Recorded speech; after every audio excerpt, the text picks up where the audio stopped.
ada yang bisa menghantarkan panas dan juga tidak bisa menghantarkan panas. Nah, berdasarkan kemampuan menghantarkan kalor itu tuh ada dua. Yang pertama itu konduktor dan isolator. Nah, konduktor itu dapat menghantarkan panas dengan baik. Contohnya logam, besi. Ya. Lalu kalau isolator itu yang tidak menghantarkan panas dengan baik. Ya, contohnya kayak kain, kapas, kayu. Nah, selanjutnya, mengapa saat kita bermain api unggun, tubuh kita tuh kan terasa hangat.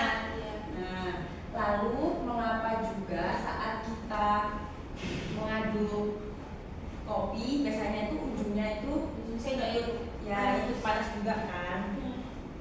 Mengapa? Adanya perpindahan kalor. Oke, karena benda panas itu memberikan kalor pada benda dingin. Nah, sekarang kita bahas tentang macam-macam perpindahan kalor. Nah, panas dapat berpindah melalui 3 cara.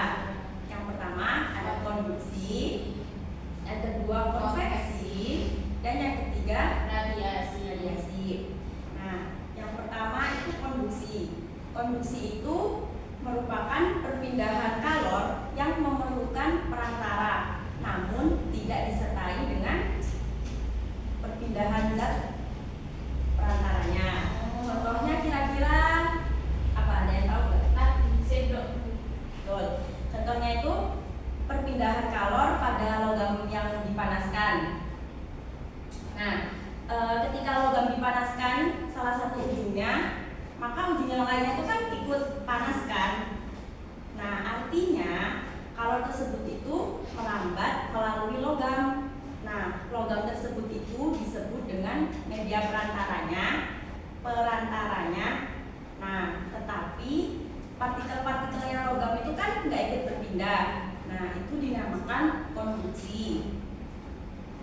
Selanjutnya konveksi. Konveksi merupakan perpindahan kalor yang memerlukan perantara disertai perpindahan partikel perantaranya. Nah, contohnya itu memasak air di dalam panci itu kan. Nah, saat kita masak air kan yang dipanaskan bawahnya, nah lama-lama kan bagian atas juga itu ikut panas. Nah, artinya kalor tersebut itu merambat melalui air. Nah, air itu sebagai media perantaranya. Nah, tapi partikel airnya ikut bergerak nggak? Ya, mendidih. Nah, partikel airnya kan ikut bergerak tuh. Nah, itu yang dinamakan perpindahan kalor secara konveksi. Selanjutnya radiasi. Radiasi merupakan perpindahan panas tanpa zat perantara. Contohnya itu seperti panas matahari, lalu tadi yang itu api unggun, dan ada yang kalau juga apa? Berarti langsung dari sumber. Ya, betul.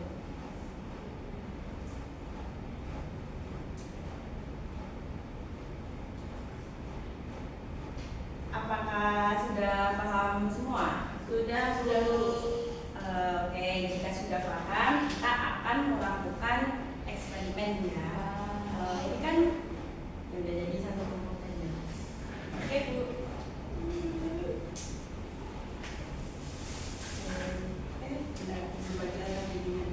Iya. Ini maju atau di sini, Bu?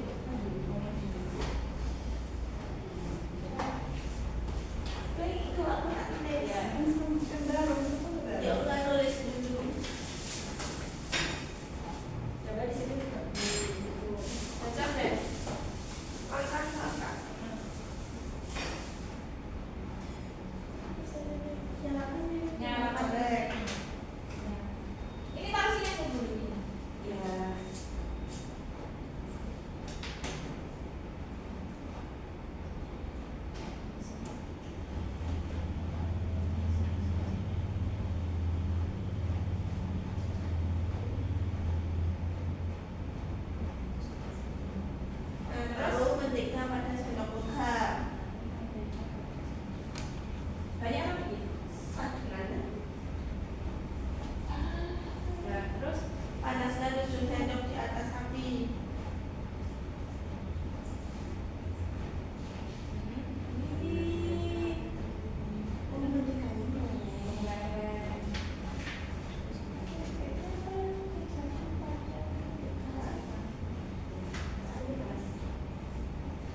waktu berapa menit kira-kira? 10 Bu. Oke, baik. Jadi saya mau lihat aja. Nanti itu saya nanti kayaknya nanti kan terus ujung sendok. Nanti habis berdiskusi bersama kelompoknya di presentasi ini depan ya. Baik.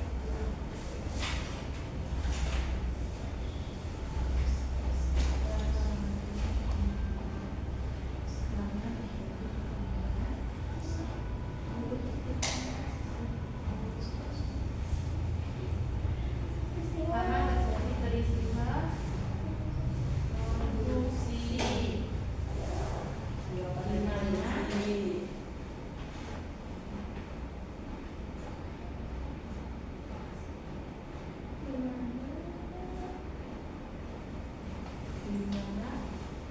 perpindahan yang terjadi perpindahan yang terjadi melalui perpindahan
sudah Ibu. Sudah selesai. Sudah. Oke, bisa dipresentasiin di depan. Jadi Pelan-pelan aja nggak apa-apa. dibaca sambil langkah-langkahnya ini. Oke. Jadi langkah yang pertama adalah alat berbahaya adalah 1 buah lilin, 1 sendok logam, korek api, piring sama mentega. Langkah kedua adalah nyalakan lilin dengan korek. Yang kedua taruhlah mentega pada sendok logam. Yang ketiga panaskan ujung sendok di atas api lilin pada jarak 5 cm atau 10 cm dari ujung sendok. Pegang ujung sendok logam dengan menggunakan tisu. Yang keempat perhatikan apa yang terjadi pada sendok logam. Pertanyaan dari yang pertama dari eksperimen ini, apa yang terjadi pada ujung sendok dan mentega? Yang pertama adalah menteganya meleleh dan ujung sendoknya terasa hangat. Mengapa demikian? Karena terjadinya perpindahan kalor. Yang kedua, termasuk peristiwa apakah perpindahan pada eksperimen ini? Pada eksperimen ini termasuk perpindahan konduksi, di mana perpindahan kalor terjadi melalui perantara yaitu sendok, sehingga mentega dapat mengalir dan ujung sendok terasa hangat. Cukup sekian, terima kasih. Oke, jadi tadi kan yang pertama itu apa yang terjadi pada ujung sendok dan menteganya. Nah, ujung sendoknya tadi kan terasa hangat karena adanya perpindahan kalor dari panas lilin ke sendok. Jadi sendok logam itu sebagai perantaranya. Lalu peristiwa apa tadi itu? Konduksi. Perpindahan kalor secara konduksi yang merupakan perpindahan kalor yang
tentang macam-macam perpindahan kalor.